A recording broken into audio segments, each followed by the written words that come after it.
நம்மை நாம் அங்கே தேடலாம்.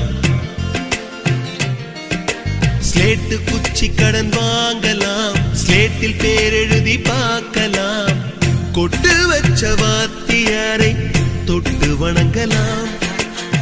முட்டி போட்டு நின்ன இடத்தை முத்தம் கொடுக்கலாம். பள்ளிக்கூடத்தில் சொன்ன பாடத்தில் இந்த உலகத்தை நாம் அறிந்தோம். அன்னை மடியென நம்மை தாங்கிய இந்த பள்ளியை ஏன் மறந்தோம்? மீண்டும் பள்ளிக்கு போகலாம், நம்மை நாம் அங்கே தேடலாம்.